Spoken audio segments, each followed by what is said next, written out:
আসসালামু আলাইকুম। আমরা এই ক্লাসে যেটা শিখব সেটা আমাদের লাস্ট ক্লাসের এক্সটেন্ডেড ক্লাস। লাস্ট ক্লাসে আমরা ভিলেন তৈরি করেছি এবং ভিলেনের মধ্যে আমরা দেখেছি যে কিভাবে এক একটি ভিলেন একটি সুইচের মধ্যে থাকা অবস্থাতেও ডিফারেন্ট ভিলেন হিসেবে কাজ করছে এবং একটি ভিলেন একটি ভিলেনের সাথে কানেক্টেড করতে পারছে না বা অ্যাক্সেস করতে পারছে না বা পিং করতে পারছে না।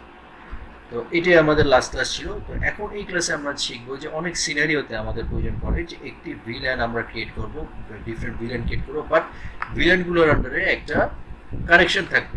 ভিলেনগুলোর আন্ডারে আমার কিছু প্যাকেট রাউটার করতে হবে বা রাউটিং করতে হবে। তো সেটাকে আমরা বলতেছি যে IVR, ইন্টার ভিলেন রাউটিং।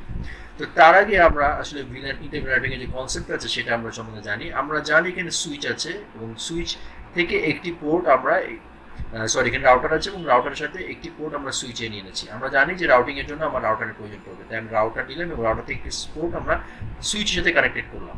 এখন যেটা হয়েছে, এই সুইচের আন্ডারে আপনি দেখুন তিনটি ভিলেন আছে। তার মানে কি, যদি আমি ফিজিক্যালি চিন্তা করি তাহলে আমাকে এখানে তিনটি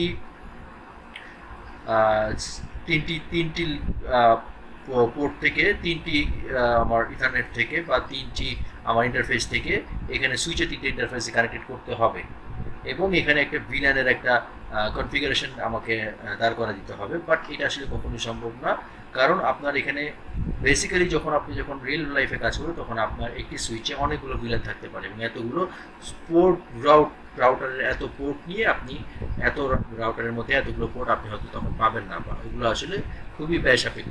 তো সেক্ষেত্রে আমরা করবো কি, যে আমরা এখান থেকে একটি পোর্ট নিব এবং এই পোর্টকেই আমরা ডিফারেন্ট প্রত্যেকটি ভিলেনের জন্য একটি ভার্চুয়াল পোর্ট কনফিগার ক্রিয়েট করব এবং সেই ভার্চুয়াল পোর্টে আমরা প্রত্যেকটি ভিলেনের এক একটি আইপি মানে সাবনেট আইপি হিসাবে কাউন্ট করে নিব এবং ওইটিকে আমরা গেটওয়ে হিসেবে অ্যাসাইন করব। তো আমরা তারা করার আগে আমরা একটি জিনিস দেখে নিই যে ভিলেনগুলোকে আমি সাবনেট হিসেবে ভেঙে ফেলেছি।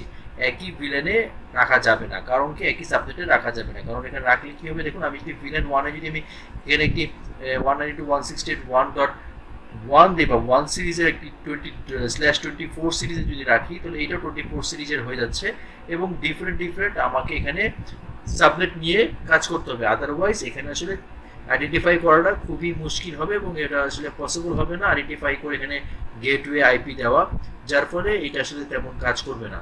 তো আমাকে কি করতে হবে, আমাকে আমাকে সিআইডিআর এর মাধ্যমে, ক্লাসলেস রাউটিং এর মাধ্যমে আমাকে এটাকে ভেঙে ফেলতে হবে ডিফারেন্ট সাবনেটে।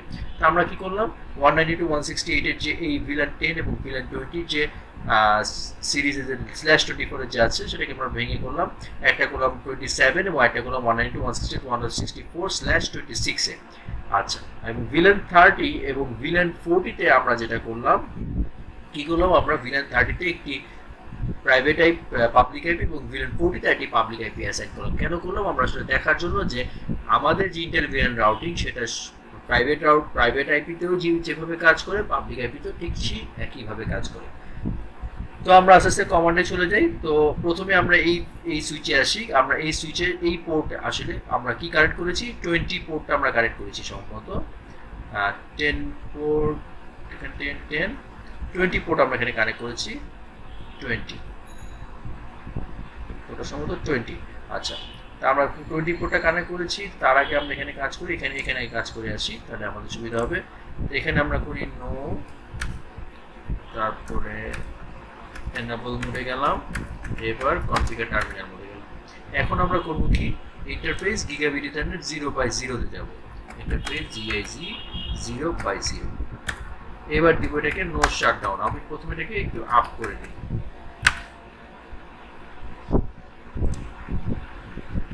এখন আমরা যেটা করব সেটা হলো এই গিগাবিট ইথারনেটকে আমরা ডিফারেন্ট পোর্টে ভাগ করে নিব। কিভাবে লিখব, ইন্টারফেস জিআইজি 0/0 ডট, এইবার আপনি যে কোনো একটা সংখ্যা দিতে পারেন, তবে সবচেয়ে বেটার হবে যদি আপনি ভিলেনের সংখ্যাটাই দেন, নাম্বারটাই দেন, তাহলে কি হবে, আপনার আইডেন্টিফাই করতে সহজ হবে যে এই পোর্টটা ভিলেনের 10 এর পোর্ট।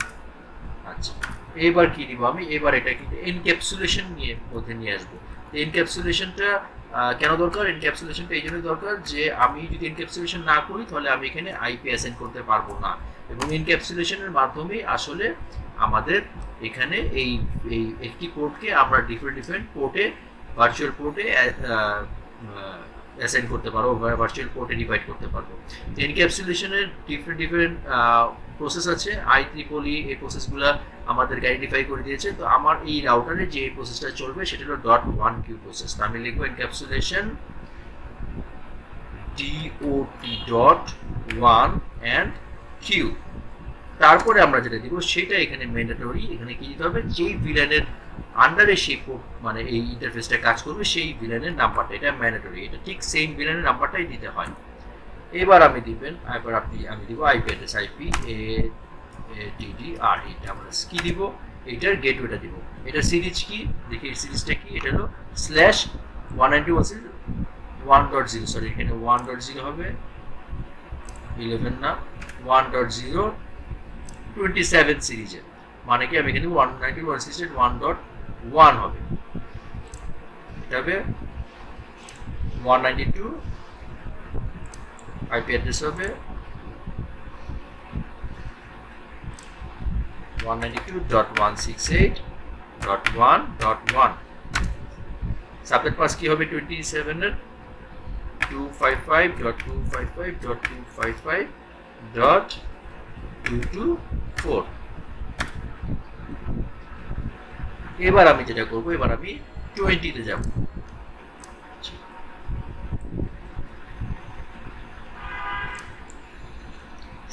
সেম একইভাবে এনক্যাপসুলেশন, আমি প্রথম ইন্টারফেসটা ক্রিয়েট করে নিব 20,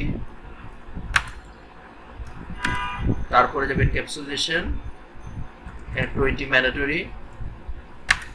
এবার আইপি অ্যাড্রেসে যাব, ওখানে আমার আইপি অ্যাড্রেস 64, আমি এখানে লিখব 65, এবং এখানে সাবনেট মাস্কটা চেঞ্জ হয়ে যাবে 192।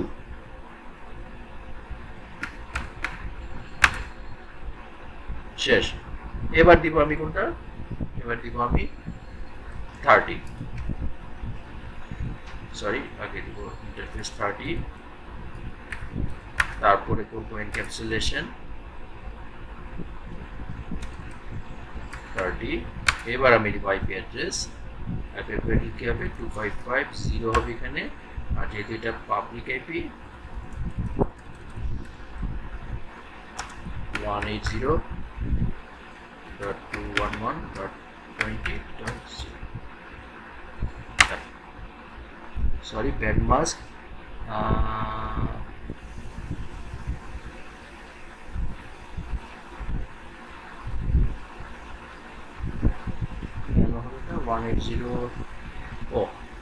জিরো হবে না, এখানে হবে 1, যেহেতু আমি আইপি দিচ্ছি 1 গেটওয়ে আইপি। আচ্ছা এবার হবে 40, এবার আমি এটা দিব সেম 24 সিরিজের, আর এটা 200.20.20.1। এবার আমার এখানে ভার্চুয়ালি করা হয়ে গেল। এখন আমার যেটা করতে হবে, এখানে আমার যেতে হবে, এখানে এই পোর্টটাকে আমাকে 20 পোর্ট এটাকে আমাকে ট্রান করে দিতে হবে, কারণ কি এই পোর্টটা সকল ভিলেনকে অ্যাক্সেস করবে।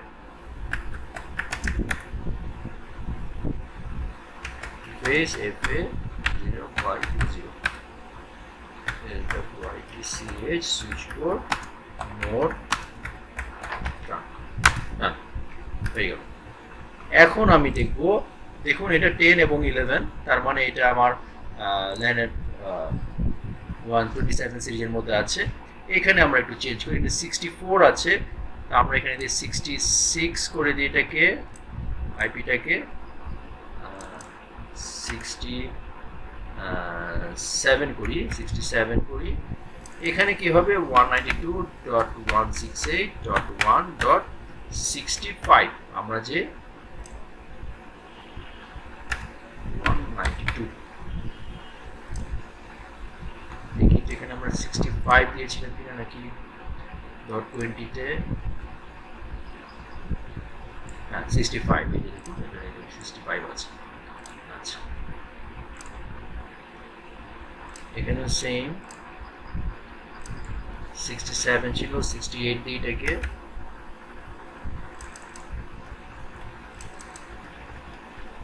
65, এটা হবে 192 সাবনেট মাস্ক। এখানে আমার সাবনেট মাস্ক একটু চেঞ্জ হবে, এখানে 224, এখানে আসবে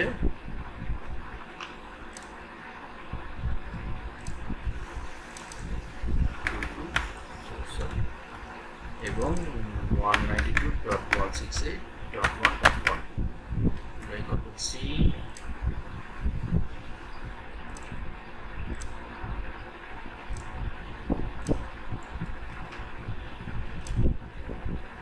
থার্টিতে কি হবে,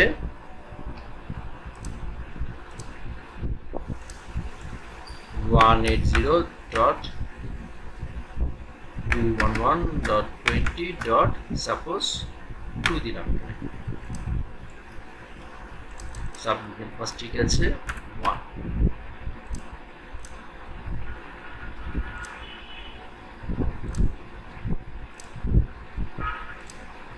এখানেও সেম আইপি থাকবে 3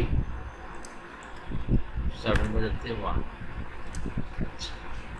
এখানে VLAN 10, এখানে আসবে 12 থাকুক 224, এখানে করে দিলাম 1। VLAN 20, এখানে চেঞ্জ হবে 69 করে দিই,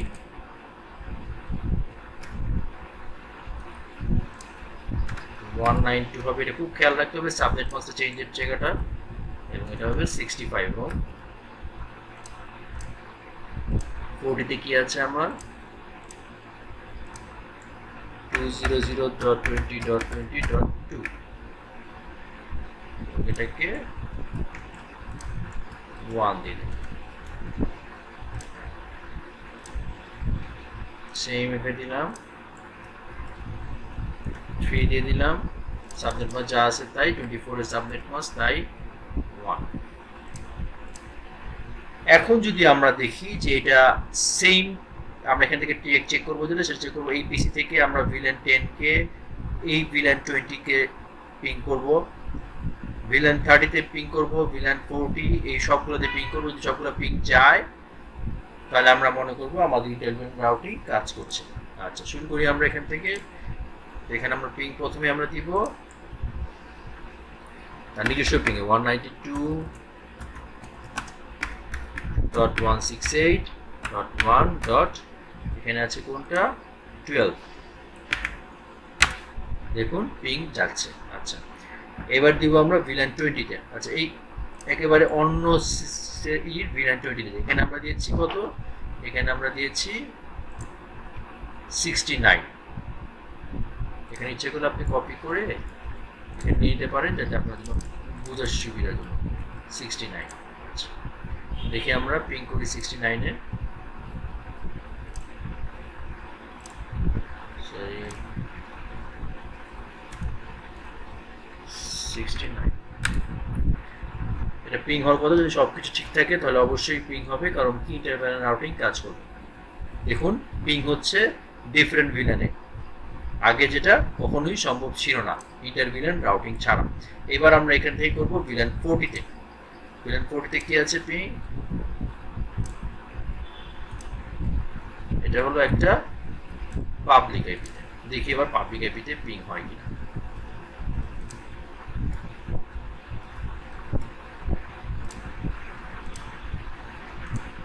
পিং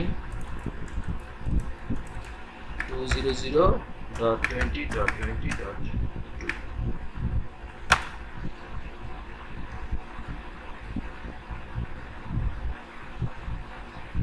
পিং হচ্ছে। একদিকে পিং হওয়া মানে ভাইস ভার্সা পিং হচ্ছে।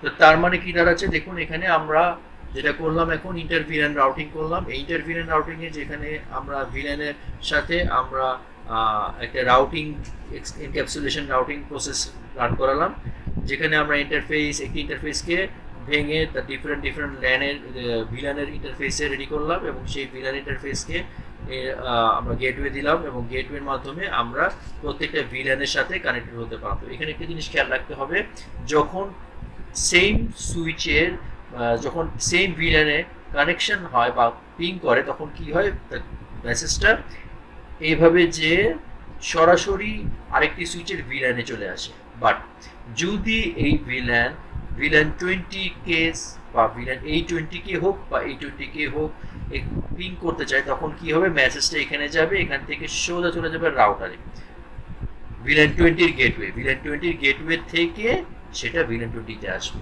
তো কোনো কারণে যদি আমার এই লিঙ্কটা ডাউন থাকে অথবা এই লিঙ্কটা ডিসকানেক্ট হয়ে যায়, তখন আমার ইন্টার ভিল্যান রাউটিং কাজ করবে না। বাট আমার ভিল্যান টু ভিল্যান সুইচ এক্সেস কাজ করবে, পিং কাজ করবে, বাট আমার ইন্টার ভিল্যান রাউটিং বা ইন্টার ভিল্যানের যে কানেকশন সেটা কাজ করবে না। তো it depends on this link and this router. So এটাকে হলো ইন্টার ভিল্যান রাউটিং, এটাকে একটু ব্যাপক হারে করা যায়। তো এটাই মোটামুটি ইন্টার ভিল্যান রাউটিং, যেটা আসলে জানা সিসিএন এর জন্য এতটুকু জানা যথেষ্ট। তো আমরা নেক্সট ক্লাসে আরেকটি নতুন একটি সাবজেক্ট টপিকস নিয়ে আসবো। তো আজকে এই পর্যন্তই। Thank you very much.